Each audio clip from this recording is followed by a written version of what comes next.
ओम गुरुभ्यो नमः। ओम गुरु ब्रह्मा गुरु विष्णु गुरुदेव महेश्वर गुरु साक्षात् परम ब्रह्म तस्मै श्री गुरवे नमः। नमस्ते करती जाऊ के रही बुझना दी ये तू उठाई आगे ना आगे रख अरे बोलू बोलो बोतल नहीं नहीं से बोतल रखा अच्छा हो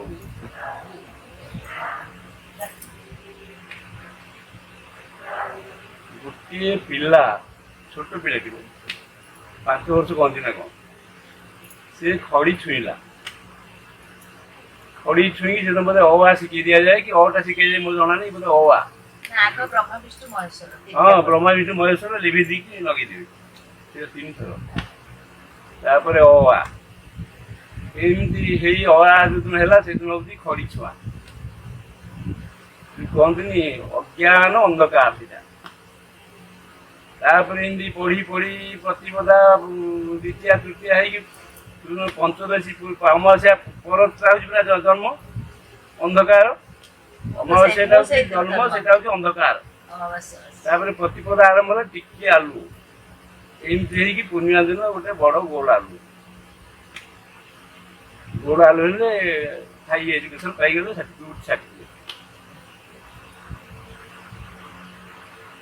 सर्टिफिकेट पाई किए ना व्यासदेव लिखाई आम हिंदू मान 3टा प्रस्थान प्रस्थान माने पढ़ा माने कंचा ओडिया रे अति आधुनिकता कह सिनेमा द्वार में एग्जिट अन्य एग्जिट ही नहीं एग्जिट माने पढ़ी चल एंट्रांस प्रवेश कर तेणु जो गुरु पूर्णिमाटा आप एंट्री कले यहाँ हूँ अमावास्या जो दिन एग्जिट पूर्णिमा ना नहीं ना पूर्णिमा प्रवेश करी फुल पाठ फुल फ्लेज पाठ है पूर्णिमा अमावास्या अंधकार अज्ञान अंधकार ज्ञानांजन शलाके अज्ञान अंधकार गोटे अच्छी तस्मै श्री गुरवे नमः ता माने अमावास्या दिन आमर खड़ीचुना है टिकी टिकी आलुओ है जो दिन गले से दिन पूर्णिमा है कि मैट्रिक पूर्णिमा हो आई पूर्णिमा हो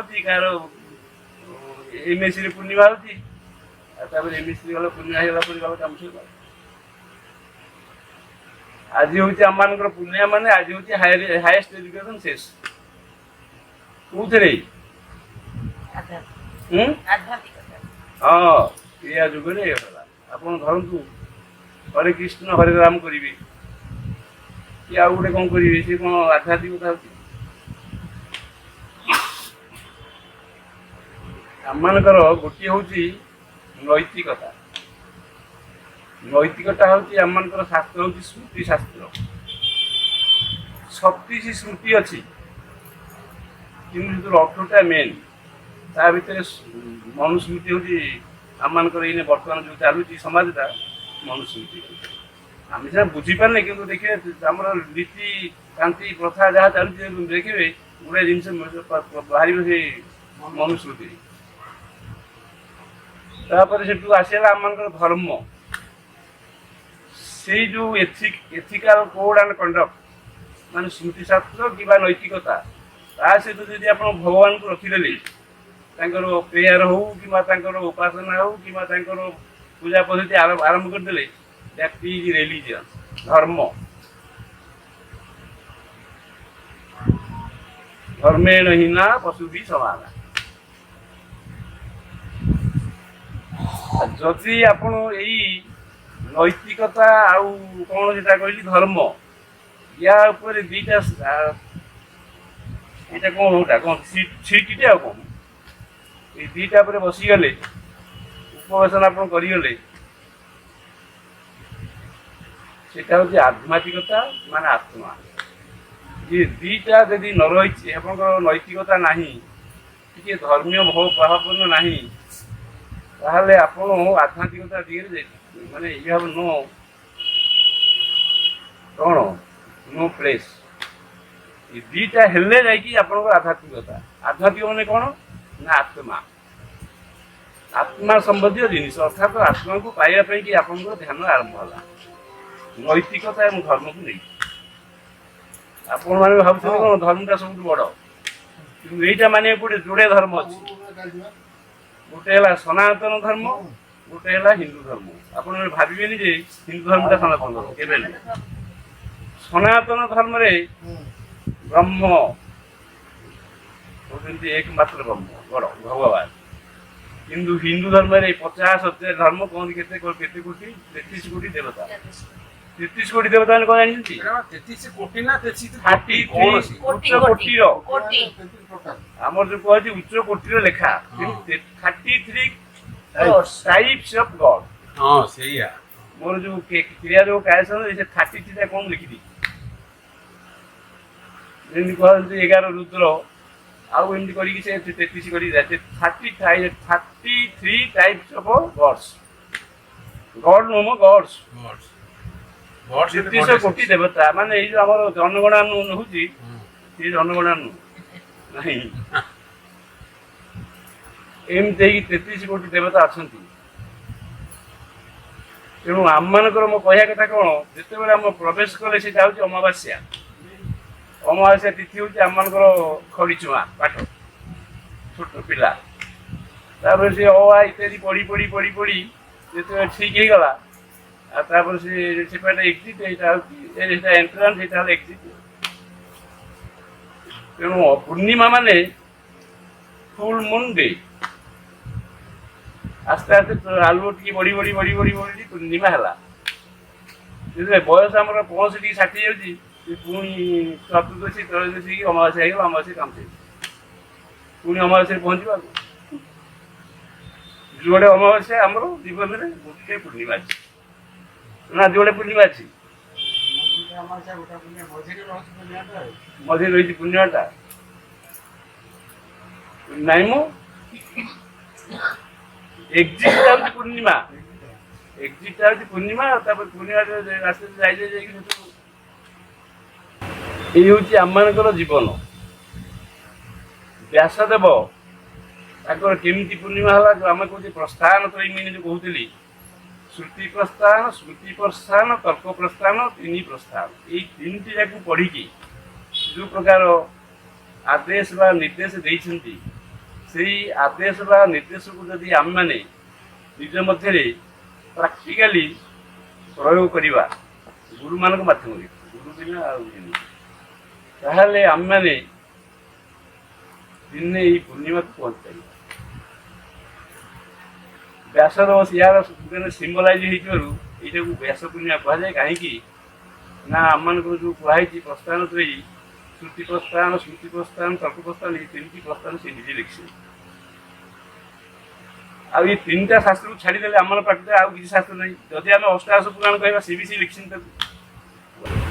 ତେଣୁ ସେମିତି ଆମର ଏଇ ଯୋଉ ପୂର୍ଣ୍ଣିମା, ଗୁରୁ ପୂର୍ଣ୍ଣିମା ଗୋଟିଏ ହେଇଛି। ଆମମାନଙ୍କର ଗୁରୁ ପୂର୍ଣ୍ଣିମା କହିବା ମାନେ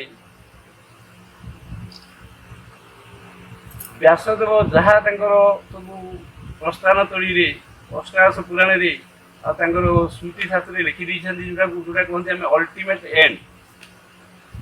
ଜୀବନର ହେଉଛି ମାନେ ପୂର୍ଣ୍ଣ ଉଦ୍ଦେଶ୍ୟ, ଯୋଉଟା କୁହାହବ ସର୍ବୋତ୍ତମେ, ହଁ ଅନ୍ତିମ ଲକ୍ଷ୍ୟ, ଯେ ମୁଖ୍ୟ ସେଇଟା କେମିତି ପାଇବା କିମ୍ବା ପାଇପାରିବା। ଯୋଉଦିନ ପାଇପାରିବା ସେଦିନ ଆମର ପୂର୍ଣ୍ଣିମା ହେଇଗଲା। ଯୋଉଦିନ ଦୀକ୍ଷା ନେଲେ ସେଦିନ ହେଲା ଆମମାନଙ୍କର କ'ଣ, ସେଇଟା ଖଡ଼ିଛୁଆଁ କି ଅମାବାସ୍ୟାଟା ଟିକେ ଧ୍ୟାନ କରି ପାଇଲେ ପ୍ରତିପଦ ହେଲା। ଏମିତି ହଉ ଯଦି ଯିଏ ଆଗେଇଲା ତାହେଲେ ପୂର୍ଣ୍ଣିମା ପାଇଲେ, ଯିଏ ନ ଆଗେଇଲା ସେ ଅମାବାସ୍ୟା ସହିତ ରହିଥିବ, ଆଉ ଅମାବାସ୍ୟା ହେଉଛି ଦେଇପାରିବେନି। ତେଣୁ ଏଗୁଡ଼ାକ ସବୁ ଆମର ଭାଗ୍ୟ ନେଇକି ହଉଛି, ଏଇଟା ମାନିବାକୁ ପଡ଼ିବ। ଆମର ଜାତି ସେ ଦୃଶ୍ୟରେ କୁହାଯାଇଛି ଯେ ଦ୍ୱାଦଶ ଘର ହେଉଛି ହାଉସ୍ ଅଫ୍ ମୁଖ୍ୟ, କେତୁ ହେଉଛି ପ୍ଲାନେଟ୍ ଫର ମୁଖ୍ୟ। ଯଦି କେତୁ କାହାର ଦ୍ୱାଦଶରେ ଥିବ କିନ୍ତୁ ଏକାଦଶ ସ୍ପର୍ଶ କରିଥିବ। କାରଣ ଏକାଦଶ ଗୋଟେ ଗୋଟେ ଘରେ ଗୋଟେ ରାଶିରେ 3ଟା କସ୍ ପଡ଼ିପାରିବ। ତ ଅତି କମରେ ଯଦି ସେଇ ଦ୍ୱାଦଶ କସ୍ ପରେ ଓଡ଼ିଆ ଜଣାନି କି ତାର ଓଡ଼ିଆ ହେଇନି, ସେ ଯାହା ହଉ ସେଇ କସ୍ ପରେ ତାକୁ ଯଦି ସିଏ ଏକାଦଶ କେତୁଟା ପଶିଯାଇ ରହିଯାଇଛି ତାହେଲେ ସେଇ ଲୋକ ମୁକ୍ତ। ଅନ୍ୟମାନେ ଖାଲି ଅଆ କରି ପାଟି କରିକି ଯିବେ, ସେ ଆଉ ସେଦିନ କିଛି କୌଣସି ସାର୍ଟିଫିକେଟ୍ ହେଇପାରିବ। ସେଥିରେ କୁହାହେଇଛି କେବଳ ଯେଉଁ ଲୋକର ଦ୍ୱାଦଶ ଘରେ କେତୁ ରହିଛି ଏକାଦଶ କସ୍କୁ ଛୁଇଁକି କେବଳ ସେଇ ଲୋକ ହିଁ ମୋକ୍ଷ, ଅନ୍ୟମାନେ ନାହିଁ। ମନୁଷ୍ୟାଣାଂ ସହସ୍ରେଷୁ କଶ୍ଚିତ୍ ଯତତି ସିଦ୍ଧୟେ ଯତତା ମପି ସିଦ୍ଧାନାଂ କଶ୍ଚିତ୍ ମାଂ ବେତି ତତ୍ତ୍ୱତଃ। ମନୁଷ୍ୟାଣାଂ ସହସ୍ର ସହସ୍ର ସହସ୍ର ଲୋକମାନ ମଧ୍ୟରେ କ୍ୱଚିତ୍ ମୋତେ ଚେଷ୍ଟା କରନ୍ତି ପାଇବା ପାଇଁ। ଯେଉଁମାନେ ଚେଷ୍ଟା କରନ୍ତି ସେମାନଙ୍କ ମଧ୍ୟରୁ କ୍ୱଚିତ୍ ମୋତେ ଜାଣନ୍ତି। ଯେଉଁମାନେ ଜାଣନ୍ତି ସେମାନେ ମଧ୍ୟରୁ କ୍ୱଚିତ୍ ମୋତେ ତତ୍ତ୍ୱତଃ ଜାଣନ୍ତି। ଯିଏ ତତ୍ତ୍ୱତଃ ଜାଣିଗଲେ ପୂର୍ଣ୍ଣିମା, ଯିଏ ପ୍ରଚେଷ୍ଟା କଲେ ସିଏ ହେଲେ ଅମାବାସ୍ୟା। ତେଣୁ ଏଇ ଭାବରେ ଆମ ଜୀବନଟା ଚାଲୁଛି। ଆଚ୍ଛା, ଗୋଟିଏ ପ୍ରଶ୍ନ ଉଠୁଛି ଯେ ଆମମାନଙ୍କ ଜୀବନଟାକୁ ଆମେ ପୂର୍ଣ୍ଣିମା କରିପାରିବା ନା it is at the hands of Destiny? Destiny ଅଛି ନା ଆମମାନଙ୍କର ପୁରୁଷ କାହାର ଅଛି? କ'ଣ ଆପଣ ଭାବୁଛନ୍ତି? ମୁଁ ଆପଣଙ୍କୁ ଗୋଟେ କୋଶ୍ଚିନ୍ କରିଦେଉଛି, ମୋତେ ପଚାରେ ଖାଲି ଶୁଣିଲେ ହବ। ରାମଚନ୍ଦ୍ର ବନବାସ ଗଲେ, ସିଂହାସନରେ ବସିଥାନ୍ତେ, ସିଂହାସନରେ ବସିଲା ବେଳକୁ ଘୋର ଜଙ୍ଗଲ। ଘୋର ଜଙ୍ଗଲ କେମିତି ଜାଣିଛନ୍ତି? ତାଙ୍କର ବୃହସ୍ପତି ଚାଲିଲା ସେଇଦିନ। ବୃହସ୍ପତି ତାଙ୍କର ସେଇଦିନ ଥିଲା ଦ୍ୱାଦଶ ଘରେ, ଟଚିଂ ଲଗ୍ନ, ମାନେ ଲଗ୍ନ ମାନେ 1 ମାନେ 1 ମାନେ ନେଟିଭ ଯେ ପର୍ସନ, 12 ମାନେ ଆୱେ ଫ୍ରମ୍ ଦ ହାଉସ୍। ତେଣୁ ସେ ଯୋଉ ଦିନ ତାଙ୍କର ବୃହସ୍ପତି ଚାଲିଛି ସେ 1 ସିଗ୍ନିଫାଇଂ କରୁଛି, ତେଣୁ ଆୱେ ଫ୍ରମ୍ ହାଉସ୍। ଆମେ ଜାଣିଲେ ମଥୁରା ଆଉ ତାପରେ କ'ଣ ତା ନା କହିକି ସିଏ ରାବିଡ଼ିକି ତୋଳିଲେ, ଖାଇଦେଇକି ସେ ବସିଲେ, ପାଣି ପିଆଇକି ଛାଡ଼ିଦେଲେ ଗଳ ଦେଇକି। ଆପଣ ଯେକୌଣସି ସମୟରେ ଗୋଟେ ଯାତ୍ରା ବି କରିବେ କୋଶ୍ଚିନ୍ ଅନୁସାରେ। ଆପଣ ଏଇନେ କହିବେ ମୋର ଗୋଟେ ଏଇଗୁଡ଼ାକ କୋଶ୍ଚିନ୍, ସେ ଅନୁସାରେ ଗୋଟେ ଯାତ୍ରା କରାହବ, ଯାହା କୁହାହବ କିନ୍ତୁ 100% କରେ। ତେଣୁ ଧରନ୍ତୁ ଗୋଟେ ଜିନିଷ ଆମେ ଗୋଟେ ଫିକ୍ସ, ଏଇଟା କ'ଣ ଗୋଟେ ଫିକ୍ସଅପ୍ କରାହେଉଛି? ଗୋଟେ ଜିନିଷ ନିର୍ଦ୍ଦିଷ୍ଟ ନାହିଁ, ଫିକ୍ସଅପ୍ କରିପାରିବେ? ଆମେ ଧରନ୍ତୁ ଆମେ କହିବା ଚାଲ 10ଟା ବେଳେ ଏମିତି ସ୍କୁଲରେ ପହଞ୍ଚିବା, because there is the fixation program of opening of a school at 10 o'clock. ଯଦି 10ଟାରେ ନାହିଁ ତାହେଲେ where is arrival and where is your program? ଆପଣ ବୁଝିପାରିଲେନି? ତେଣୁ ଏଇ ଯେମିତି ସ୍କୁଲର ପ୍ରୋଗ୍ରାମଟା ଫିକ୍ସ ହେଇଛି, ଅଷ୍ଟମ ପିରିୟଡ଼ କି କ'ଣ ଆଜିକାଲି କେତେ ସପ୍ତମ ପିରିୟଡ଼ ବନ୍ଦ ହେଉଛି ଯାହା ହବ, ସେମିତି ଆମର ଜୀବନ ବି ସେମିତି ପିରିୟଡ଼ ହେଇଯାଇଛି ଫିକ୍ସଡ ଅଫ୍। ଆମେ ସିନା ଭାବୁଛେ I have free will, practically we have no free will. ଆମେ ଭାବିପାରୁ କାମ କରୁ। ଯଦି ଆମେ ହୋରାରୀ ଚାର୍ଟ କରୁଛେ at any time we are ଗୋଟେ fixing one time and according on the basis of that time we are preparing chart. କିନ୍ତୁ ଚାର୍ଟରେ ଯାହା କୁହାଛି ସବୁ ହେଉଛି। ଯଦି ହଉନଥାନ୍ତା ତାହେଲେ ଆମେ ମାନିନଥାନ୍ତି, ଯାହା କହୁଛି ସେଟା ଭାଗ୍ୟରେ ଯାହା ଅଛି ଲେଖାଉଛି। ତା ମାନେ ଆମେ ଯଦି ଆମେ ଗୋଟେ କରିକି ଫିକ୍ସ କରୁଛେ, ଆମେମାନେ କାଲି କେବଳ ତାକୁ we are showing the programme. Programme is already କ'ଣ ଫିକ୍ସ। ତେଣୁ ଆମମାନଙ୍କ ଜୀବନଟା ଫିକ୍ସଡ। ଆମେ ସିନା ଭାବୁଛେ, କହନ୍ତିନି କ'ଣ ଦୈବ ଦୌଡ଼ି ମଣିଷ ଗାଈ, ତେଣିକି ଟାଣଇ ତେଣିକି ଯାଇ, ଶବ୍ଦେ ଜୀବନ ସ୍ୱତ ଧାଉଛି କିପରି ଭେଟିବାକୁ କରାଳ ଲହରୀ। ତେଣୁ ଆମମାନଙ୍କର ଜୀବନଟା ଆମେ ସିନା ଭାବୁଛେ we have free will, we have free decision, ଆମେ ଯାହା ଚାହୁଁଛେ ତାହା କରି ପକଉଛେ। ଆପଣ ବିଶ୍ୱାସ କରନ୍ତୁ, ଆପଣ ବିଶ୍ୱାସ କରନ୍ତୁ ନା କରନ୍ତୁ, ମାନେ 1% ଅପସନ୍ ଆମମାନଙ୍କ ପାଖରେ ନାହିଁ। 1% ନାହିଁ, ଆପଣ ବିଶ୍ୱାସ କରନ୍ତୁ। ଏଇ ମୁହୂର୍ତ୍ତରେ ଯଦି କହିବେ ମୁଁ ଏଇଟା କରିବି, ଆପଣ ଗୋଟେ ହେଉରାରି କରିବେ ସେ ଯଦି କହିବେ ନାହିଁ ତାହେଲେ ହେଇପାରିବ କହିବ ହଁ ତାହେଲେ ହେଲା କିନ୍ତୁ ଯେତେବେଳେ ବୁଝିଛି ଯଦି ଆମେ ପ୍ରତି ମୁହୂର୍ତ୍ତରେ ଗୋଟେ ହୋରାଇ କରୁଛେ ଏଇଟା ଆମର ଗୁରୁ ପୁନିଆଟା ମଣିଷ ଆମେ ଯଦି ଯୋଉ ମୁହୂର୍ତ୍ତରେ କରୁଛେ ସେଇ ମୁହୂର୍ତ୍ତ ଯଦି ଫିକ୍ସ ତାହେଲେ କାହିଁ ଆଉ ଆମମାନଙ୍କର ଅପସନାଲ ସେ ଯାହା ହଉ ଗୁରୁ ପୂର୍ଣ୍ଣିମା କଥା ହଉଛି କଣ ମାନେ ଯେମିତି ଆମର ପିଲାଟା ଖଡ଼ି ଛୁଇଁଲା ପାଠ ପଢିଲା ତାପରେ ସେ ଯେତେବେଳେ ପାଠ ପଢିଲା ସେ ଅନୁସାରେ ପ୍ରତିପଦା ଦ୍ୱିତୀୟ ତୃତୀୟ ହେଇକି ଶେଷ ପୂର୍ଣ୍ଣିମା ହେଲା ପୂର୍ଣ୍ଣିମା ପରେ ତ education finish with certificate school ଛାଡ଼ିଲେ ଆଉ କଣ ସେମିତି ଏ ବ୍ୟାସ ପୂର୍ଣ୍ଣିମା ହଉଛି କଣ ନା ବ୍ୟାସଦେବ ଆମମାନଙ୍କର ଗୁରୁ କାହିଁକି ବିଶ୍ୱଗୁରୁ କାହିଁକି ନା ସିଏ ଆମମାନଙ୍କର ପ୍ରସ୍ଥାନ କରି ଲେଖିଛନ୍ତି ଯୋଉଟାକି ଆମମାନଙ୍କର ହିନ୍ଦୁ ସମାଜରେ ସନାତନ ଧର୍ମୀୟ ଅବଲମ୍ବୀ ଲୋକମାନଙ୍କ ମଧ୍ୟରେ ତାଙ୍କର ପ୍ରଭାବ ବା ତାଙ୍କ ବହିର ଯୋଉ ପ୍ରକାର ସବୁ ଆଦେଶ ନିର୍ଦ୍ଦେଶ ହେଇଛି ସେଗୁଡ଼ା ସବୁ ଆମେ ପାଳନ କରୁ ଧରନ୍ତୁ ଆମେ ତାଙ୍କର ଗୋଟେ ସ୍ମୃତି ଶାସ୍ତ୍ର ବି ଅଛି ବ୍ୟାସ ସ୍ମୃତି ମନୁଷ୍ୟଟା ଟାଣୁଆ ଅଛି କିନ୍ତୁ ବ୍ୟାସ ସ୍ମୃତି ଚାଲିଛି ତେଣୁ ଆମମାନଙ୍କର ପ୍ରକୃତିରେ ଜୀବନଟା ଦେଖିଲେ ଆମେ ଅଷ୍ଟାଦଶ ପୁରାଣ ପଢୁଛେ ଆମମାନଙ୍କର ବେଦାନ୍ତ ବହି ପଢା ହଉଛି ଏ ସବୁଗୁଡ଼ାକ ଆମେ ପଢୁଛେ ପଢିଗଲେ ହଉଛି ସେ ଅନୁସାରେ ଆମ ଜୀବନଟା ବି କଟୁଛି ତେଣୁ ଆମମାନଙ୍କର ସାମାଜିକ ଜୀବନ ଆମମାନଙ୍କର ସାମାଜିକ ଜୀବନ ତାପରେ ଆମର ବ୍ୟକ୍ତିଗତ ଜୀବନ ପାରିବାରିକ ଜୀବନ ସାମାଜିକ ଜୀବନ ସବୁ ଜୀବନଟା ଆମର ଦେଖିବେ ଆପଣ ଯଦି ଅନୁଶୀଳନ କରିବେ ଅନୁକ୍ଷଣ କରିବେ ଦେଖିବେ ପ୍ରତ୍ୟେକଙ୍କର ଜୀବନଟା ସେ ବ୍ୟାସଙ୍କର ଯୋଉ ଲିଖିତ ଅଷ୍ଟାଦଶ ପୁରାଣ ତାଙ୍କର ଯୋଉ ପ୍ରସ୍ଥାନ କରି ତାର ପ୍ରଭାବରେ ଆମେମାନେ ପ୍ରଭାବିତ ଏବଂ ତାର ଦ୍ୱାରା ଆମେମାନେ ଖାଲି ଅନୁପ୍ରାଣିତ ନୁହେଁ ମାନେ ପ୍ରଶାସିତ ଆମମାନଙ୍କର ମ୍ୟାନେଜମେଣ୍ଟ ହ୍ୟାଣ୍ଡ ସବୁ ଚାଲିଛି କିନ୍ତୁ ଆମେ ତ ନଜର ଦେଉଛୁ ଚାଲିଛି ତେଣୁ ସେଇ ଦୃଷ୍ଟିରୁ ଦେଖିଲେ ବ୍ୟାସଦେବଙ୍କୁ ଆମେମାନେ ବିଶ୍ୱଗୁରୁ ଭାବରେ ବସେଇ ଦେଇଛେ ଅର୍ଥାତ୍ ତାଙ୍କୁ ଆଜି ଆମେ ଗୁରୁ ପୂର୍ଣ୍ଣିମା ବୋଲି କରିଛେ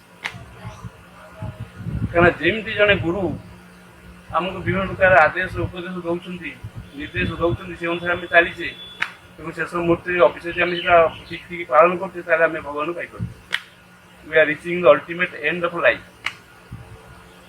ସେମିତି ଆମମାନଙ୍କର ସାମାଜିକ କ୍ଷେତ୍ରରେ ଆମମାନଙ୍କ ପାରିବାରିକ କ୍ଷେତ୍ରରେ ବ୍ୟକ୍ତିଗତ କ୍ଷେତ୍ରରେ ସବୁଠି ଦେଖିବେ ବ୍ୟାସଙ୍କର ପ୍ରଭାବ ରହିଛି ଯେଉଁଟାକି ଆମେ ଜାଣିନେ ଯଦି ପଢ଼ିବେ ସେ ବହିଗୁଡ଼ାକ ତାହେଲେ ଦେଖିବେ ପ୍ରକୃତିରେ ପ୍ରଭାବ ରହିଛି ତେଣୁ ସେଇ ସବୁ ଦୃଷ୍ଟିରୁ ଦେଖିବାକୁ ଗଲେ ବ୍ୟାସଦେବ ହେଉଛନ୍ତି ଆମ ହିନ୍ଦୁ ସମାଜର ଏଣ୍ଟାୟାର ଇଣ୍ଡିଆରେ ହେଉଛନ୍ତି ଆମମାନଙ୍କର ଗୁରୁ ତେଣୁ ସେ ହେଉଛନ୍ତି ବିଶ୍ୱଗୁରୁ ମାନେ ଆମ ଭାରତଟା ହେଉଛି ବିଶ୍ୱ ଧର୍ମ ଆଉ କ'ଣ ଆଜିକାଲି ସାରା ପୃଥିବୀ ଇଣ୍ଡିଆନ୍ ବ୍ୟାପିଗଲା ତେଣୁ ବିଶ୍ୱଗୁରୁ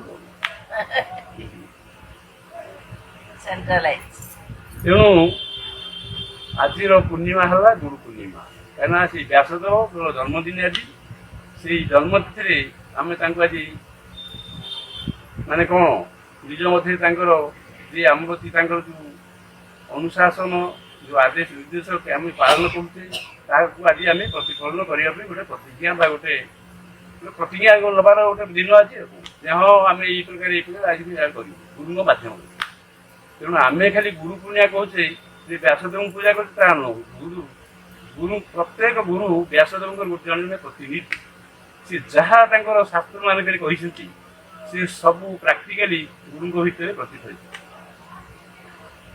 ଗୁରୁଙ୍କ ଠାରୁ ଶିଷ୍ୟମାନଙ୍କ ପାଖରେ ପ୍ରତିଫଳନ ହେଉଛି ତେଣୁ ପ୍ରତ୍ୟେକ ଗୁରୁମାନଙ୍କ ମାଧ୍ୟମରେ ସେଇ ବ୍ୟାସଦେବଙ୍କୁ ଆଜି ଆମମାନଙ୍କର ପୂଜା ବା ସମ୍ମାନ ସମର୍ପଣ କରୁଛୁ ଏ ହେଉଛି ଗୁରୁ ପୂର୍ଣ୍ଣିମା ଏଇ ଗୁରୁ ପୂର୍ଣ୍ଣିମା ଦିନ କୁହାଯାଇଛି ବହିରେ କୋଉଠି ହୁଏତ ଲେଖା ହେଇଛି ମୁଁ ପଢ଼ିନି ମୁଁ ଶୁଣିକି କୋଉଠି ଲେଖିଛି ଲେଖା ହେଇଛି ଏଇ ଗୁରୁ ପୂର୍ଣ୍ଣିମା ଦିନ ବ୍ୟାସଦେବ ମୋତେ ଜନ୍ମଗ୍ରହଣ କରିଛି ଶୁକଦେବ ଜନକଙ୍କ ଠାରୁ ନାହିଁ ଶୁକଦେବ ନୁହଁ ଶୁକଦେବ ବ୍ୟାସଦେବ ଶୁକଦେବଙ୍କୁ ପଠେଇଲେ ତାଙ୍କର ପୁତ୍ର ହିସାବରେ ତେମେ ଯାହା ଆଜି ତାଙ୍କୁ ଦୀକ୍ଷା ନେଇଯିବ ଜନକଠୁ କାହିଁକି ନା ଆଜି ହେଉଛି ଗୁରୁ ପୂର୍ଣ୍ଣିମା ଶୁକଦେବ ଜନକ ପାଖକୁ ଗଲେ ତାଙ୍କୁ ଡାଇରେକ୍ଟ ଦୀକ୍ଷା ନେଇଗଲେ ଖାଲି ଦୀକ୍ଷା ନେବା ଦିନ ନୁହଁ ଗୁରୁ ପୂର୍ଣ୍ଣିମା ମାନେ ଆମମାନେ ସବୁ ଗୁରୁମାନଙ୍କୁ ସେଦିନ ବ୍ୟାସଙ୍କର ପ୍ରତିନିଧି ହିସାବରେ ପୂଜା କରିବା ତାଙ୍କୁ ମାନ ସମ୍ମାନ ସବୁ ସମର୍ପଣ କରିବା ଏ ହେଲା କଥା ଏଥିରେ ଗୋଟେ ମୁଁ ଲେଖିଛି ଯେ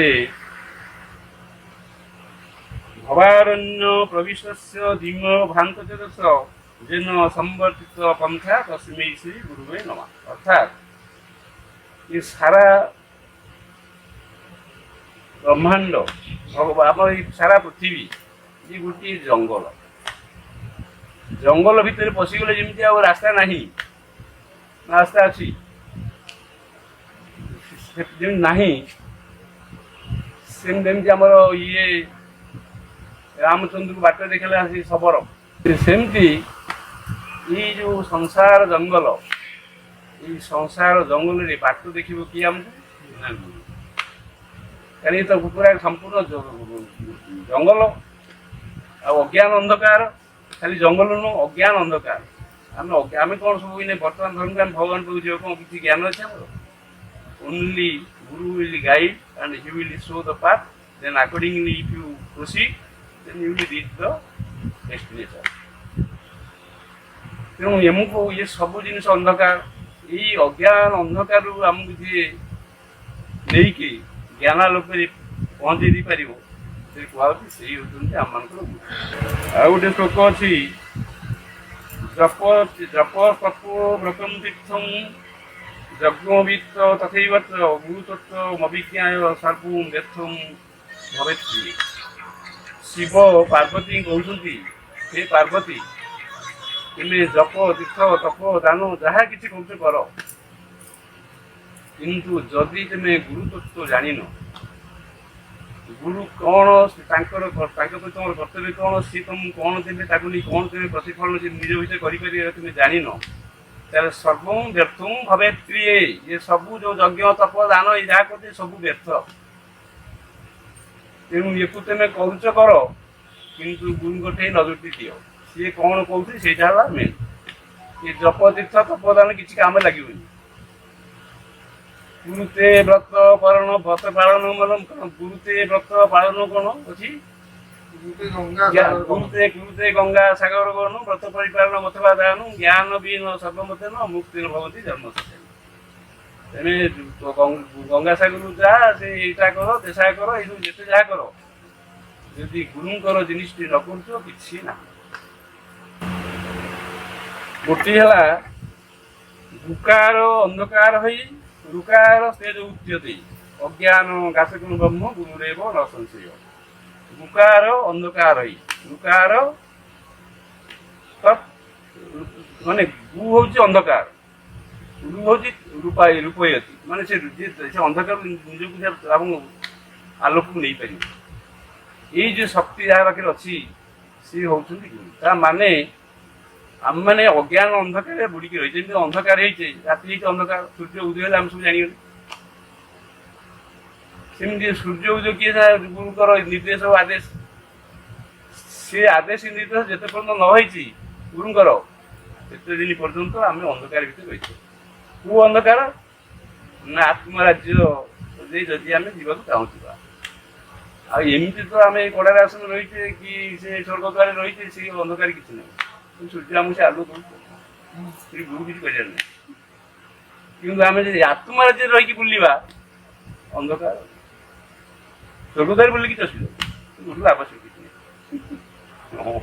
କିନ୍ତୁ ସେ ସ୍ୱର୍ଗ ଯିବାକୁ ହେଲେ ଦରକାର ଗୁରୁ। ଗୁକାର ଭବରୋଗ ସ୍ୟାତ୍, ରୁକାର ତତ୍ତ୍ୱ ନିରୋଧୀକୃତ ଭବରୋଗ ହରତ୍ୱାତ୍ ଗୁରୁ ଇତି ଅଭିଧୀୟତେ।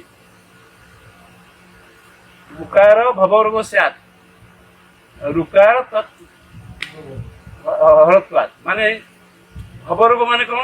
ନା ଭବ ମାନେ ଭୂ, ଭୂ ମାନେ ଜନ୍ମ, ଅର୍ଥାତ୍ cycle of birth and death. ଆମମାନେ ଯେତେକ ଜନ୍ମ ଅଛି ମାନେ ସେସବୁ ମୃତ୍ୟୁଟି ଅଛି। ତେଣୁ ଏଇ ଯୋଉ ଜନ୍ମ ମୃତ୍ୟୁ ଇଏ ହେଲା ଭବରୋଗ। ଏଇ ଯଦି ଆମେ ସେଇ ଭଗବାନଙ୍କୁ ନ ପାଇଛେ, ଗୋଟେ ଦେଖନ୍ତୁ ଗୋଟେ ଏକ୍ଜାମ୍ପଲ ଦଉଛି। ଧରନ୍ତୁ ଆମେ ଶୋଇଛେ, ପ୍ରତିଦିନ ଶୋଉଛେ, ଉଠୁଛେ, ଚାଲିଛେ ସବୁ। ଯଦି ଆମେ ସ୍ୱପ୍ନ ଦେଖୁଛେ ଯେ ମୁଁ ଏମିତି କରୁଛି ସେମିତି କରୁଛି, ସ୍ୱପ୍ନଟା ସେତେ ପର୍ଯ୍ୟନ୍ତ ସତ୍ୟ ଯେତେବେଳେ ତ ସ୍ୱପ୍ନଟା ଚାଲିଛି। ସ୍ୱପ୍ନ ଯେତେବେଳେ ଭାଙ୍ଗିଯିବ ଦେଖିବେ ଏସବୁ ଯାହା ଦେଖିଛନ୍ତି ସବୁ ମିଥ୍ୟା। ସେମିତି ଆମର ଜନ୍ମ ହଉଛି, ମୃତ୍ୟୁ ହଉଛି, ସଂସାର କରୁଛେ, ଅମୁକ କରୁଛେ, ତମୁକ କରୁଛେ, ସବୁ ଚାଲିଛି। କିନ୍ତୁ ଯୋଉ ଦିନ ଆପଣ ଧ୍ୟାନ କରିକି ସେଇ ସମାଧିରେ ପ୍ରବେଶ କରିଯିବେ, ଦେଖିବେ ସେ ଶଙ୍କରାଚାର୍ଯ୍ୟ କହିଛନ୍ତି ଯେ ଶୋକାର୍ଦ୍ଧେନ ପ୍ରବିକ୍ଷାମି ଯଦୁକ୍ତମ୍ ଗ୍ରନ୍ଥ କୋଟିବି। ଶଙ୍କରାଚାର୍ଯ୍ୟ କହିଲେ କୋଟି କୋଟି ଶାସ୍ତ୍ରରେ ଯାହା କୁହାଯାଇଛି ମୁଁ ଅର୍ଦ୍ଧ ଶ୍ଲୋକରେ କହୁଛି, ବେଶୀ ବଡ଼ ଶ୍ଲୋକ କହୁନି। ସେଇଟା ହଉଛି କଣ ନା ବ୍ରହ୍ମ ସତ୍ୟ ଜଗତ ମିଥ୍ୟା। ଇଏ ଯେତେ ବଡ଼ ଯାହା କିଛି ଦୃଶ୍ୟମାନ ଆମେ ଦେଖୁଛେ ସବୁ ଏ ଭିତରେ, ସେଇ ଦୃଶ୍ୟମାନ ଜଗତ ଭିତରେ ବା ବ୍ରହ୍ମାଣ୍ଡ ଭିତରେ ବ୍ରହ୍ମଂ ସତ୍ୟ, ବ୍ରହ୍ମ ସତ୍ୟ ଅର୍ଥାତ ଭଗବାନ ସତ୍ୟ, ବ୍ରହ୍ମ ସତ୍ୟ, ଏ ଜଗତ ମିଥ୍ୟା। ଏଇ ଜଗତଟାକୁ ଆମେ ଯୋଉ ଭାବିଛେ ସେ ନୁହଁ। ଗଚ୍ଛତି ଇତି ଜଗତ, ଗଛ ଧାତୁରୁ ଆସିବା ଜଗତଟା, ଗଚ୍ଛତି ଇତି ଜଗତ। ଗଚ୍ଛତି ମାନେ which move from strength to strength. ଆମେ ଏଇଟା ଜାଣିପାରୁନେ ପ୍ରତି ମୁହୂର୍ତ୍ତରେ ଆମ ଏ ଚମଡ଼ା ପରିବର୍ତ୍ତନ ହେଉଛି, କିନ୍ତୁ 5 ବର୍ଷ ପରେ ଆମେ ଜାଣୁଛେ। କିନ୍ତୁ ଏଇ 5 ସେକେଣ୍ଡ କ'ଣ 1 ସେକେଣ୍ଡ ବି ଚମଡ଼ା ପରିବର୍ତ୍ତନ ହେଇଯାଉଛି। ଏ ଜଗତ ବି ସେମିତି ପ୍ରତି ମୁହୂର୍ତ୍ତରେ ପରିବର୍ତ୍ତନ ହେଉଛି। ପରିବର୍ତ୍ତନ ହେଉଥିବାରୁ ଗଚ୍ଛତି ଇତି ଜଗତ, ଗଛ ଧାତୁରୁ ଆସେ। ତେଣୁ ଏଇ ପରିବର୍ତ୍ତନଶୀଳ ଭିତରେ ଯିଏ ପରିବର୍ତ୍ତନ ହଉନାହିଁ ସେଇ ହଉଛନ୍ତି ପ୍ରକୃତ ସତ୍ୟ। ସେଇ ସତ୍ୟକୁ ଗୁରୁ ପାଇଛନ୍ତି। ତେଣୁ ସେଇ ଗୁରୁମାନଙ୍କ ମାନେ ସାହାଯ୍ୟ ସହଯୋଗରେ ଆମେ ସେଇ ଅସତ୍ୟ ଭଗବାନଙ୍କୁ ପାଇବାକୁ ପଡ଼ିବ। ଏଇ କଥାଟା କୁହାଯାଉଛି। ନ ପାଇଲା ପର୍ଯ୍ୟନ୍ତ ଜନ୍ମ ମୃତ୍ୟୁ ଚକ୍ରରେ ଚାଲିଥିବା। ଯାବ ଜନନମ୍ ତାବ ନମରଣମ୍ ତାବ ଜନନୀ ଜଟିରେ ଶୟନମ୍ ଇତି ସଂସାରେ ସ୍ଫୁଟତର ଦୋଷ ପ୍ରଥମ୍ୟ ମାରବ ତବ ସନ୍ତୋଷ। ଜନ୍ମ ପରେ ମୃତ୍ୟୁ, ମୃତ୍ୟୁ ପରେ ଜନ୍ମ, ଏମିତି ଚାଲିଛି।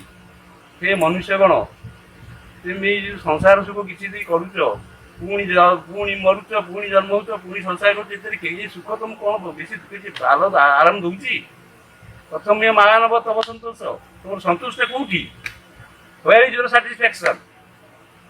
ସେଇଗୁଡ଼ା କହୁଛନ୍ତି କୋଶ୍ଚିନ୍ରେ। ତାପରେ ଋକାରାସ୍ୟ ଗୁଣାତୀତଂ ଋକାରାସ୍ୟ ରୂପାତୀତଂ ଗୁଣ ରୂପ ବିହୀନତ୍ୱାଦ୍ ଗୁରୁ ଇତି ଅଭିଧୀୟତେ। ଗୁ ମାନେ ହେଲା ଗୁଣାତୀତଂ, ରୁ ହେଲା ରୂପାତୀତ, ଗୁଣ ରୂପ ବିହୀନତ୍ୱାଦ୍ ଗୁରୁ ଇତି ଅଭିଧୀୟତେ। ଆମର ଯୋଉ କୁହାହେଇନି ତ୍ରିଗୁଣାତୀତ, ତ୍ରିଗୁଣ ରହିତ ଗୁରୁ ଗୁରୁ ନମସ୍ତେ ଗୁରୁ ଅତି ବ୍ରହ୍ମାନନ୍ଦ କର୍ମ। ମାନେ ଆମମାନଙ୍କର ଗୁଣ ରୂପ, ରୂପଟା ହେଲା ଦେହ, ଅରୂପ ହେଲେ ଭଗବାନ, ତାଙ୍କର ଦେହ ନେଇ କିଛି ନେଇ, ସିଏ ହେଲେ ଅରୂପ, ଆମେ ହେଲେ ରୂପ। ରୂପ ମାନେ ଆମେ ଦେହ ଦେହି, ସିଏ ହେଲେ ବିଦେହୀ। ଯେମିତି ଧ୍ୟାନ କଲେ ଆମେ ବି ଗୋଟେ ବିଦେହ ଅବସ୍ଥା ପାଇବା, ସେଇ ବିଦେହ ଅବସ୍ଥା ହେଉଛି ଆମର କ'ଣ ସତ୍ୟ ଅବସ୍ଥା ବା ମୁଖ୍ୟ ଅବସ୍ଥା। ତେଣୁ ଆମେ ଧ୍ୟାନ ସମୟରେ ଯିବା, ଯେ ପ୍ରକୃତ ଠିକ୍ ଧ୍ୟାନର ଚରମ ଅବସ୍ଥାରେ ପହଞ୍ଚିଗଲେ ସିଏ ସେଇ ଦେହାତ୍ମ ଅବସ୍ଥାରେ ରହିଯିବ। ତେଣୁ ଏଥିରେ କୁହାଯାଉଛି ଭାଇ ଜନ୍ମ ମୃତ୍ୟୁ ଯୋଉ ଚାଲିଛି, ଦେହ ବିଦେହ ହେଇ ଚାଲିଛି, କିନ୍ତୁ ପ୍ରକୃତ ବିଦେହ କୋଉଠି ନା ସେଇ ଧ୍ୟାନ କଲେ। ସେଇ ବିଦେହ ଅବସ୍ଥା ହେଉଛି ଭଗବତ ଅବସ୍ଥା। ସେଇ ଭଗବତ ଅବସ୍ଥା ଯୋଉ ଗୁରୁ ପାଇଛନ୍ତି, ସେଇ ଗୁରୁଙ୍କୁ ଆମେ ସବୁ କିଛି ସମର୍ପଣ, ତାଙ୍କୁ ଆମେ ସରେଣ୍ଡର କରିବା। ତାମାନେ ଆମମାନଙ୍କର କ'ଣ ଅହମିକା, ଆମମାନଙ୍କର ଦମ୍ଭ ଦର୍ପ ଅସ୍ମିତା ସବୁ କିଛି ତାଙ୍କୁ ସମର୍ପଣ କରିକି ଯୋଉ ଅଛି ପରିପ୍ରଶ୍ନ ପରିସେବୟା, ପ୍ରଶ୍ନ କିଛି ଦରକାର ନାହିଁ, ସେବୟା କରିକି ତାଙ୍କୁ ଆମେ ପାଇବା। ଆଉ ତାଙ୍କ ସତ୍ୟ କ'ଣ ସେ ଦଉଛନ୍ତି ତାକୁ ଆମେ ନିଜ ଭିତରେ ଉପଲବ୍ଧି କରିବା। ତାହେଲେ ଏଇ ହେଲା ଗୁରୁ ସେବା। ଆଉ କୋଟି କୋଟି ଗ୍ରନ୍ଥରେ ଯାହା କୁହାଯାଇଛି, ଶଙ୍କରାଚାର୍ଯ୍ୟ କହିଲେ ମୁଁ ତାକୁ ଅର୍ଦ୍ଧ ଶ୍ଲୋକରେ କହୁଛି, ଏତେ କୋଟି କୋଟି ଶାସ୍ତ୍ର ମୁଁ ଆଉ ବ୍ୟାଖ୍ୟା କରିବି। ସେ ଅର୍ଦ୍ଧ ଶ୍ଲୋକଟି କ'ଣ ନା ବ୍ରହ୍ମ ସତ୍ୟ। ଆମେ କାନ୍ଥ ଦେଖୁଛେ ସତ୍ୟ, ଗଛ ଦେଖୁଛେ ସତ୍ୟ, ଯେତେକ ଆମେ ବହିଛେ ସବୁ ସତ୍ୟ। କିନ୍ତୁ ଶଙ୍କରାଚାର୍ଯ୍ୟ କହୁଛନ୍ତି ସତ୍ୟ ବୋଲି ଭାବୁଛ, ଇଏ ରୂପ ମାନେ ସବୁତିକ ମିଥ୍ୟା। ଏଇ ରୂପ ଭିତରେ ଯୋଉ ଅରୁପୁଟି ରହୁଛି ସେଇ ଗୋଟିକ ହଉଛି ସତ୍ୟ। ତେଣୁ ଆମର ଯୋଉ ଦେହ ରୂପକ ଏଇ ଯୋଉ ରୂପ, ଏଇ ଦେହ ଭିତରେ ଯୋଉ ଦେହି ଅଛି, ଏଇ ରୂପ ମଧ୍ୟରେ ଯୋଉ ଅରୂପ ଅଛି, ସେଇ ଅରୂପ ସାଧନା କଲେ ଆପଣ ଗୁରୁ ଅବସ୍ଥା ପାଇବେ। ଗୁ ମାନେ ଗୁହ୍ୟତି ଅତିଶତା ଯତ୍ ତଦ୍ ଗୁ ତତ୍ ରୂପଂ ପ୍ରକାଶୟତି ଇତି। ରୁ ମାନେ ରୂପାୟତି ଯେଉଁ ଯେଉଁ ଶକ୍ତି ଆମମାନଙ୍କ ଭିତରେ ଏ ଦେହ ଭିତରେ ଗୁହ୍ୟ ଭାବରେ ଗୋପନ ଭାବରେ ରହିଛନ୍ତି ତାକୁ ଯେ ରୂପାୟନ କରିବାର ଶକ୍ତି ଆମକୁ ଦେଉଛନ୍ତି ବା ବାଟ ଦେଖେଇ ଦେଇ ଦେଉଛନ୍ତି ସେ ଲୋକ। ଆଚ୍ଛା କଲେ ସିନା ହବ, ରଡ଼ି କଲେ କ'ଣ ହବ? ରଡ଼ି କରୁଛନ୍ତି ନା କରୁଛନ୍ତି? ଭାତ ଭାତ କହିଲେ କ'ଣ ଭାତ ମିଳିବ? କାଠ ଆଣ, ଗୋଟେ ଚୁଲିଟିଏ ତିଆରି କର, 3ଟା ପଥର କୁହାହବ। ମୁଁ ଗୋଟେ ସାଧାରଣ କହିଦେଉଛି, ଯଦି ନିଆଁ ଲଗେଇ ପୁଣି ବସେଇବ ପାଣି ଫାଣି ଦେଇକି ପ୍ରାୟ 1 ଘଣ୍ଟା ଚେଷ୍ଟା କଲେ 15 ମିନିଟ୍ରେ ଖିଆ ହେଇଯିବ। ଖିଆଟା 15 ମିନିଟ୍ କିନ୍ତୁ ରୋଷେଇଟା 1.5 ଘଣ୍ଟା। କ'ଣ ବୁଝିଲେ? କରିବାଟା ବେଶୀ ସମୟ କିନ୍ତୁ ଆସ୍ୱାଦନଟା ବେଶୀ ସମୟ ଲାଗିବ। ସେମିତି ବ୍ରହ୍ମକୁ ଯଦି ଆପଣ ଆସ୍ୱାଦନ କରିବେ, ଗୋଟେ ଚୁଲି ତିଆରି କରିବେ, ପଥର 3ଟା ଆଣ, ପାଣି ଆଣ, ଡେକେଚି ଆଣ, କାଠ ଆଣ ଇତ୍ୟାଦି ଆଣିକି ସବୁ କରିକି ରୋଷେଇ ତାପରେ ପାଇବ। କ'ଣ ବୁଝୁଛନ୍ତି? ଆପଣ ଏ ଆଶ୍ରମକୁ ଆସିକି ସବୁ ଡେକେଚି ଫେକେଚି ବସେଇ ସାରିଲେଣି, ଡିଆସିଲି ମାରିଲେ କି ନାହିଁ ଆମେ ଜାଣିବୁ। ତେଣୁ ଇଏ ହେଉଛି ମୁକ୍ତି। ମୁକ୍ତି ମାନେ କ'ଣ ନା ଗୋଟେ ବନ୍ଧନ ରହିଛି, ସେଇ ବନ୍ଧନରୁ ନିଜକୁ ମୁକ୍ତି କରିବା। ବନ୍ଧନଟା ହେଉଛି ନା କ'ଣ? ଜନ୍ମ ମୃତ୍ୟୁ ବନ୍ଧନାଥ। ଏଇ ଯେଉଁ ଜନ୍ମ ମୃତ୍ୟୁ ଚକ୍ର ଆମର ଚାଲିଛି ଇଏ ହେଉଛି ଆମମାନଙ୍କର ପ୍ରକୃତ ବନ୍ଧନ। ସେଇଥିରୁ ନିଜକୁ ମୁକ୍ତି କରିବାକୁ, ମୁକ୍ତ କରିବାକୁ ପଡ଼ିବ, ନହେଲେ ଜେଲରେ ପଡ଼ିକି ଥବା। କିନ୍ତୁ ଏଇଟା ଆମର ଆଜୀବନ ଜେଲ। ଦେଖନ୍ତୁ ଯେମିତି ଭାତ ଭାତ ଭାତ ଭାତ ଖାଲି ଜପ କଲେ ଯେମିତି ଭାତ ଆସୁନି, ସେମିତି ମୁକ୍ତି ମୁକ୍ତି ମୁକ୍ତି ମୁକ୍ତି ପାଟି କଲେ ମୁକ୍ତି ବି ଆସିବ। ହରି ହରି ହରି ହରି କରନ୍ତୁ, କେବେ ହରି ଆସିବ। ଚୈତନ୍ୟ ମହାପ୍ରଭୁ ଏ ଯୋଉ କ'ଣ ସେ ମଠଟା ରାଧାକାନ୍ତ ମଠ, ତା ଭିତରେ ପଶିଗଲେ ବାଁ ପାଖି ଅଛି ଗମ୍ଭୀରା। ସେ ଗମ୍ଭୀରାରେ ବସିକି ସେ ଧ୍ୟାନ କରନ୍ତି। ଆଉ ପ୍ରତିଦିନ ଦିନକୁ 2 ଥର, ମୁଁ ଯାହା ଶୁଣିଛି, ଯାହା ପଢ଼ିଛି ବହି, ଶୁଣିନି, ଦିନକୁ 2 ଥର ସେ ଯାଆନ୍ତି ଜଗନ୍ନାଥ ମନ୍ଦିର। ଗଲାବେଳେ ବାଟରେ ହରେ କୃଷ୍ଣ କୃଷ୍ଣ କୃଷ୍ଣ ହରେ ହରେ, ହରେ ରାମ ରାମ ରାମ ହରେ ହରେ କହିକି ଯାଆନ୍ତି, ପାଟିରେ କରିଦେଇକି ଯାଆନ୍ତି। ଦିନେ ପୁରୀର କେତେ ପଣ୍ଡିତ ଲୋକ ତାଙ୍କୁ ପଚାରିଲେ, ଆଜ୍ଞା ଆପଣ ଯେତେବେଳେ ଜଗନ୍ନାଥ ମନ୍ଦିର ଯାଆନ୍ତି ହରେ କୃଷ୍ଣ ଲଡ଼ି କରିକି ଯାଆନ୍ତି, ସେ ଗୋଟେ ସବୁ କିଛି ନା ଆଉ ଗୋଟେ ତା ଭିତରେ ଆଉ ଗୋଟେ ନୁଚିକି ଅଛି?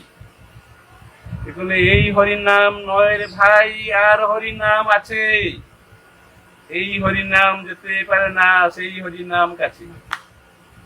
এই মুহে যে হরিনাম করুছে ইয়ে সে প্রকৃত হরি কি পাখু যাই পারিবনি। এই হরিনাম নয় রে ভাই, আর হরিনাম আছে, এই হরিনাম যেতে পারে না সেই হরিনাম কাছে। কাছে মানে পাখু। নৈব বাচা ন মনসা প্রাপ্তুম শক্নুম ন চক্ষুষা। ये नैव बाचा बाघ द्वारा, न मनसा मन द्वारा, नैव बाचा नमसा प्राप्तुम शक्नुम न चक्षुषा, चक्षु आदि इंद्रिय मान द्वारा। You can never reach that truth. You can never near the realm of the truth.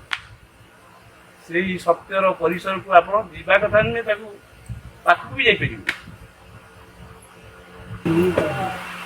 ଧ୍ୟାନ କରିବାକୁ ପଡ଼ିବ। ଆପଣ ଗୋଟିଏ କଥା ମନେ ରଖନ୍ତୁ, ଯୋଗ ବୋଲି ଗୋଟିଏ ଶବ୍ଦ ଅଛି, ଜୀବ ଆତ୍ମନି ଏବ ଐକ୍ୟଂ ଯୋଗ। ଜୀବାତ୍ମା ସହିତ ପରମାତ୍ମାର ଯୋଉ ମିଳନ ବା ଯେ ଯୁକ୍ତ ଅବସ୍ଥା ବା ଯେ ଯୋଗ ଅବସ୍ଥା, ସେଇ ଗୋଟାକ ହେଉଛି ଯୋଗ ନା ନାହିଁ? ଇଏ ପାତଞ୍ଜଳି କହିଲେ, ଏଇଟା ତାଙ୍କର ବୋଧେ 2ୟ ଅଧ୍ୟାୟର ପ୍ରଥମ ସୂତ୍ର, ଯୋଗ ଚିତ୍ତବୃତ୍ତି ନିରୋଧ। ପ୍ରଥମଟା ହେଉଛି ଅଥାତ ଅଥାତ ଯୋଗାନୁଶାସନମ୍। ସେଇଟାର 2ୟ ଅଧ୍ୟାୟରେ ପ୍ରଥମଟା ହେଲା ତପ ସ୍ୱାଧ୍ୟାୟ ଈଶ୍ୱର ପରିଣାମ କ୍ରିୟା ଯୋଗଟା ଅଛି। ଆଉ ଏଇଟା ମୁଁ କହିଛି କ'ଣ? ଯୋଗ ଚିତ୍ତବୃତ୍ତି ନିରୋଧ। ଚିତ୍ତର ଯୋଉ ବୃତ୍ତି, ବୃତ୍ତି ମାନେ କ'ଣ? ସ୍କଲାରସିପ୍ ପାଉଛନ୍ତି ନା ନାଇଁ? ମୁଁ ବୃତ୍ତି ମାନେ ବୃତ୍ତତି ବୃତ୍ତି, ଯୋଉଟା ଆମ ଭିତରେ ରହୁଛି ମନ ଭିତରେ, ତା ମାନେ ପ୍ରତି ମୁହୂର୍ତ୍ତରେ ମନରେ one after another so many desires are appearing and reappearing and disappearing. सेगुड़ा सब गोटे गोटे वृत्ति से जो वृत्ति गुड़ा मन भितर चित्त भितर आसूची पुणी जाऊँगी से जो संपूर्ण भाव आप निवृत्त करदेवे मन टाक मन तो निवृत्त सब गला मन एवं मनुष्याण कारण बंध मुख्य से मुख्य कार बंधन कार ना मनर मन एवं कारण बंध मुख्य से आप मनटा कौटी घरे ना इन कड़ारा सब तेज पत्र अचंबी कौटी गपधर्म कहले युधिष्ठिर को क्वेश्चन चंचल किए से संवाद संवाद पत्र भारी चंचल से कहले मन हूँ भारी चंचल यही मन थी देखला से दिल्ली में पाइले एक सेकेंड पर से पाइले आउ गोटे so from moment to moment it is moving too far जी एते चंचल ताको बांधी किए रखियो गोटे कथा शुणु आपण गोटे कथा चिंता करनी बहुत चिंता आसी पहुंची that indicates you have some poor knowledge, poor sanskar, impression. Party पाक गले चलिए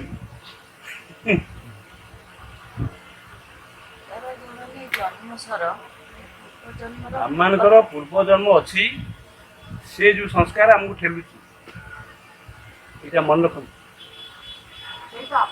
अच्छा ये शुणु दिन आसतु आस्ट्रोलोजी की शुणुना मो कथा आम कहीदे ये हे केमी कहब स्त्री गोटे कि करदे कहीं करदे तुम पूर्व जन्म जहाँ कर दौड़ी दिए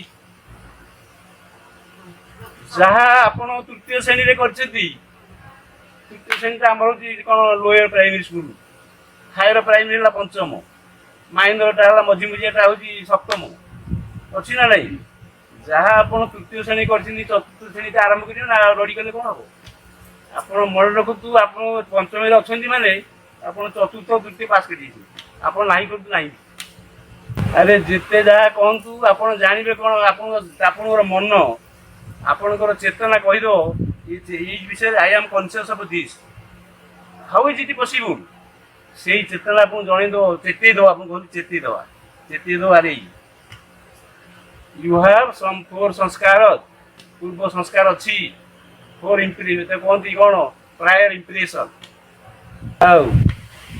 मोर कहया कथा आपते निजर ज्ञानी बोली भावतु जिते जहाँ कहतु we have some prior basis घटना विषय prior basis always we have some prior basis foundation नहीं आसला कि घटे कर बिना फाउंडेशन आज हो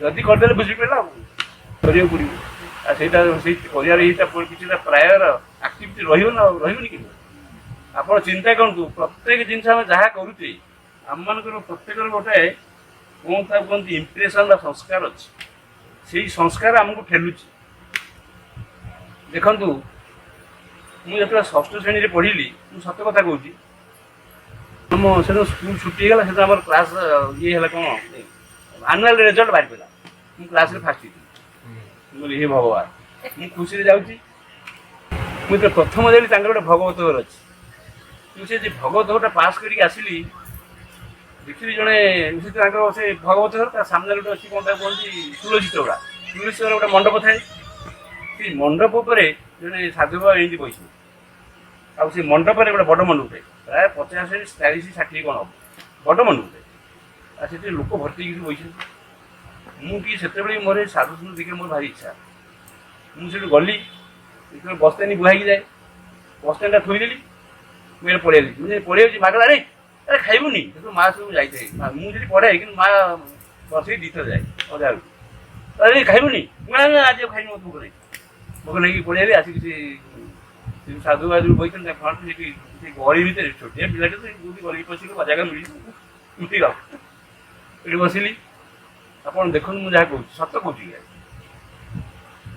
तापर साधु जड़े लोक किसी कदली देले ये जो फेणा थाए गोटे फेणा कदली देले कहला आज्ञा ଆପଣ ଏଇଟା ଟିକେ ପା ସିଏ ସେଠୁ ମୁଣ୍ଡି ଟିକେ ଛୁଆଇଁଦେଲେ ତାପରେ ଗୋଟେ କଦଳୀଟାକୁ ଟିକେ ଗୋଟେ ଅଗିଲା ଭାଙ୍ଗିଦେଲେ ଟିକେ ଏମିତି ପାଟିକି ପଡ଼ିବ କହିଲେ ଏଇଟା ନେଇଯାଆନ୍ତୁ ସମସ୍ତେ ବାଟିଦିଏ ମୋ ଭାଗ୍ୟ ଟିକେ ଏଠି ପଡ଼ିଥିଲା।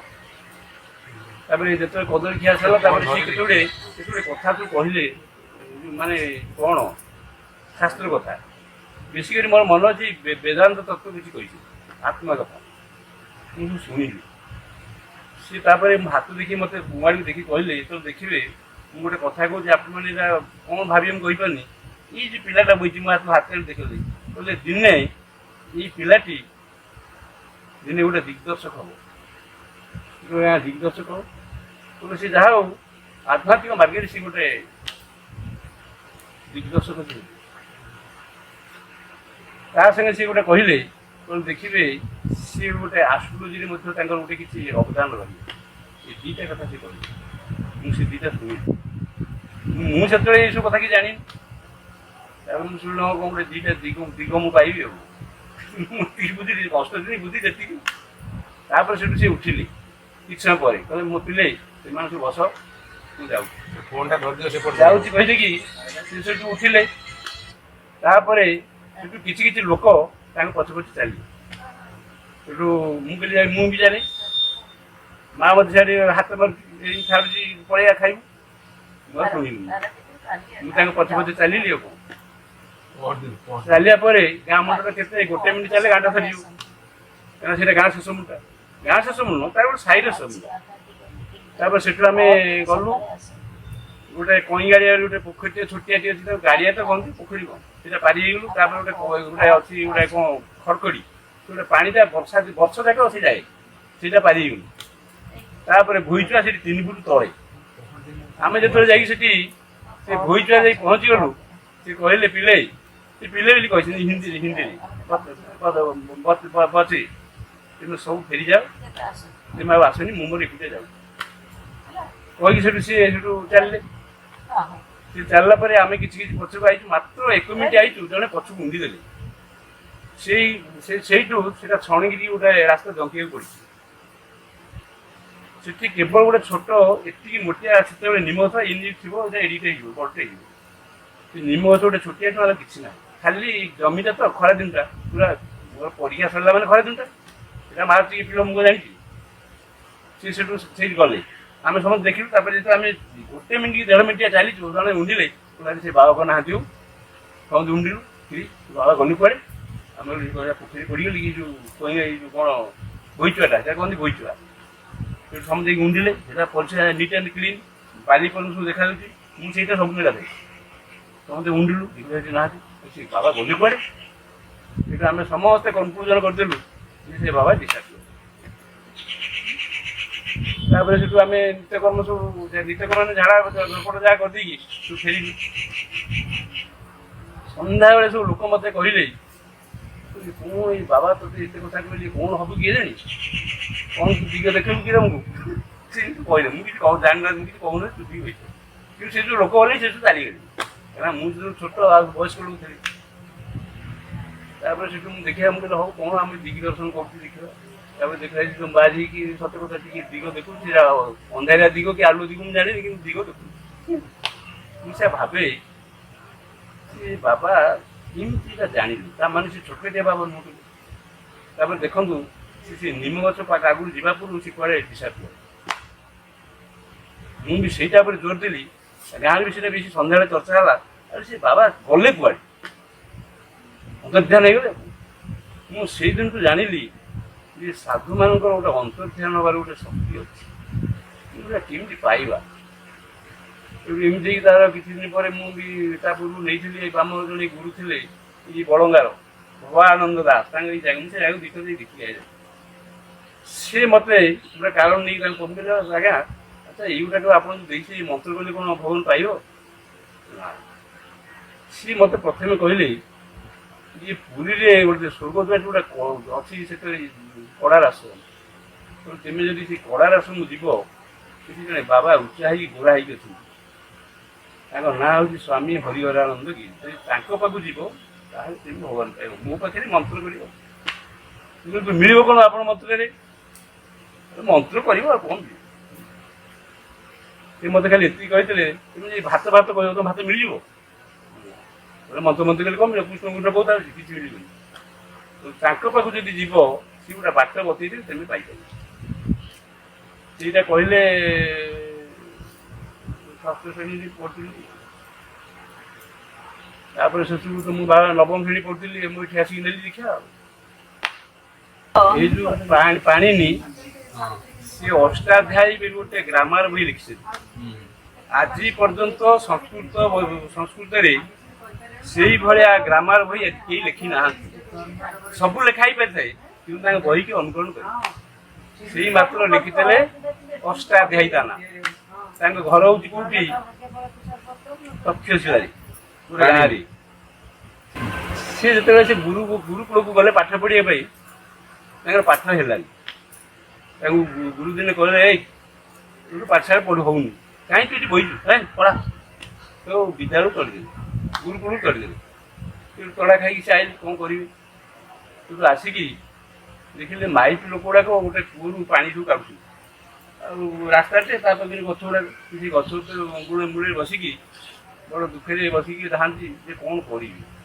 ଘରକୁ ଗଲେ ପିଟା ଇଆଡ଼େ ଗଲେ ତଡ଼ା କ'ଣ କରିବି ଏମିତି ଚିନ୍ତା କଲେ ଏଇ ଚିନ୍ତା ଭିତରେ ଦେଖିଲେ ଯେ ମାଇପି ଗୁଡ଼ାକ ଯେଉଁ ସବୁ ଦଉଡ଼ିରେ ମାଠିଆ କାଢୁଛନ୍ତି କୂଅ ଭିତରୁ ସେଟା ସବୁ ଗାର ପଡ଼ିକି ପଥରରେ ଦାଗ ହେଇଛି ଗୋଟେ ଦଉଡ଼ିଟେ ଯଦି ଗୋଟେ ବେଡ଼ ବଡ଼ ଟାଣୁଆ ପଥରରେ ଦାଗ କରିଦେଉଛି ତାହେଲେ ମୋ ମନ ଭିତରେ କାହିଁକି ଗୋଟେ ମୁଁ ଦାଗ କରିପାରିବିନି ମୁଁ ଆଜି ଯାଉଛି ପୁଣି ଗୁରୁକୁ ପୁରା ମନ ଧ୍ୟାନ ଦେଇକି ପଢ଼ିବି ଆଉ ଛାଡ଼ିବିନି ଏଇ ଦଉଡ଼ି ଭଳିଆ ଏ ପାଣିକି କାଢ଼ିବିନି ଏଇ ଚିନ୍ତା ସେ କଲେ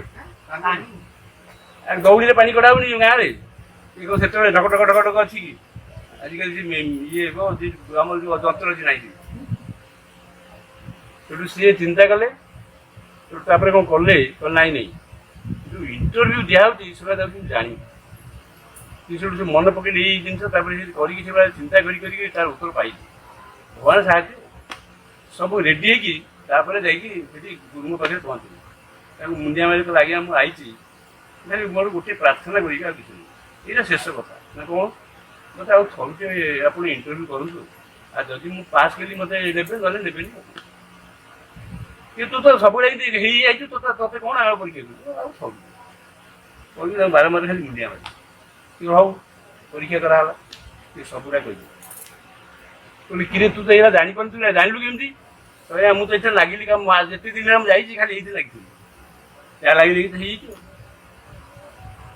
ତୁ ହେଇଯାଇଛି ତୋତେ ଆଜି ସ୍କୁଲରେ ଆଡମିସନ ଦେବୁ ଆଡମିସନ କରିଦେବି ତାପରେ ସେ ଏମିତି ପାଠ ପଢିଲେ ଯେ ସବୁଗୁଡ଼ାକରେ ସେ ସବୁଥିରେ ଆଗରେ ଫାଷ୍ଟ ହେଲେ ଫାଷ୍ଟ ହେଇକି ସେ ଫାଷ୍ଟ ହେଇକି ତ ତାପରେ ବାହାରିଲେ ଆସିଲେ ସେଠୁ ତାପରେ ଆସିକି ତ ବ୍ୟାକରଣ ବହି ଲେଖିଲେ ଅଷ୍ଟାଧ୍ୟାୟୀ ଆଜି ପର୍ଯ୍ୟନ୍ତ ଅଷ୍ଟାଧ୍ୟାୟୀ ଭଳିଆ ବହି ବି ନାହିଁ ଗ୍ରାମାର ଅଛି ମିଳୁଛି ସାଂସ୍କୃତିକ ଗ୍ରାମାର କିନ୍ତୁ ଅଷ୍ଟାଧ୍ୟାୟୀ ଅଷ୍ଟାଧ୍ୟାୟୀ ଅଛି ଗୋଟିଏ କଥା ମନେ ରଖିବେ ଦେୟାର ଇଜ୍ ଲ ଅଫ୍ କର୍ମ ତାର ଡେରିଭେଟିଭ ଲ ହେଲା ଲ ଅଫ୍ ରିଇନକାର୍ନେସନ ମାନେ ପୁନର୍ଜନ୍ମ ଏଇଟା ତେଣୁ ଏ ଲ ଅଫ୍ କର୍ମ ଯୋଉ ଅଛି one should be very careful ଆପଣ ଭାବିବେ ହାଇଜାମ୍ ତା କରିଛି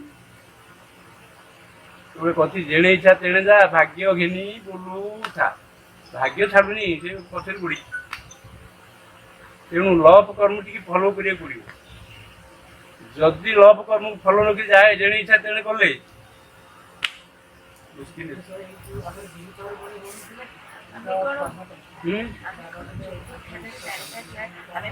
ସ୍ୱର୍ଗ ନରକ ବେନି ବାଣୀ ଏହାକୁ ଏକ ବୋଲି ଜାଣି ଭାଗବତରେ ଲେଖା ଏ ଭାଗବତରେ ଲେଖା ଅଛି ସ୍ୱର୍ଗ ନରକ ବେନି ବାଣୀ ଏହାକୁ ଏକ ବୋଲି ସ୍ୱର୍ଗ ନରକ ନ ହେଇକି ଧ୍ୟାନ କରନ୍ତୁ ସେଇଟା ହଉଛି ସ୍ୱର୍ଗ ତ୍ରୈଗୁଣ ବିଷୟ ବେଦା ନିସ୍ତ୍ରେୟ ଗୁଣ ଭବାର୍ଜୁନ ନିର୍ଦ୍ୱନ୍ଦ ନିତ୍ୟ ସତସ୍ଥ ନିର୍ଯୋଗ କ୍ଷମ ଆତ୍ମବାନ ତ୍ରୈଗୁଣ୍ୟ ବିଷୟ ବେଦା ବେଦରେ ଯୋଉ ସବୁ କର୍ମ କୁହାଯାଇଛି କରିବା ପାଇଁ ଯୋଉ ସତ୍କର୍ମ ହଉ କି ଯାହା କର୍ମ ହେଇଛି ସେଗୁଡ଼ା ସବୁ ତ୍ରିଗୁଣ ଯୁକ୍ତ କିନ୍ତୁ ହେ ଅର୍ଜୁନ ନିସ୍ତ୍ରେୟ ଗୁଣ ଭବାର୍ଜୁନ ତୁମେ କିନ୍ତୁ ଏ ତ୍ରିଗୁଣମୂଳକ କାମ କରନି ଲାଭ ନାହିଁ ଏଥିରେ ଅସୁବିଧା ଅଛି ତ୍ରିଗୁଣାତୀତ ଅବସ୍ଥା ପାଇଯା ତେଣୁ ତ୍ରିଗୁଣାତୀତ ହୁଅ। ତ୍ରିଗୁଣ ରହିତୁମ ତ ସଦ୍ଗୁରୁମ ତମୁ ନମାମି। ଭାବାତୀତମ ତ୍ରିଗୁଣ ରହିତୁମ ସଦ୍ଗୁରୁ ତମୁ ନମାମି। ଏମିତି ଭାବାତୀତ ହେବେ, ଭାବର ଅତୀତ, ତ୍ରିଗୁଣର ଅତୀତ ଯଦି ନ ହୋଇଛନ୍ତି, ଇଏ ଦେହରୁ ଚାଲିଗଲା ପରେ ହରି ବୋଲ। ହରି ମାନେ ହରର, ବୋଲ ମାନେ ବୋଲୁଥା। ହରର ହରର ହରର ହରି ବୋଲ। ହରି ବୋଲ ମିନ୍ସ ହରି ବୋଲ। ହରି ବୋଲ। ସେଇଟା ଆପଣ କହୁଥିଲି ତେଣୁ ଥରେ। ସବୁବେଳେ ମନେ ରଖିବେ, ଇଏ ଦେହରେ ଯେତିକି ଦିନ ଆପଣ ଅଛନ୍ତି, କଣ ଆପଣ ଆତ୍ମା ପାଇଁ କରିପାରିବେ ଚିନ୍ତା କରନ୍ତୁ। ଦେଶ ପାଇଁ କରିବା ପାଇଁ କାହାକୁ ମନା ନାହିଁ। ଦେଶ ପାଇଁ କରନ୍ତୁ, ସମାଜ ପାଇଁ କରନ୍ତୁ, ପଡ଼ୋଶୀ ପାଇଁ କରନ୍ତୁ, ସବୁ ପାଇଁ କରନ୍ତୁ। But you do something for your own self, sole.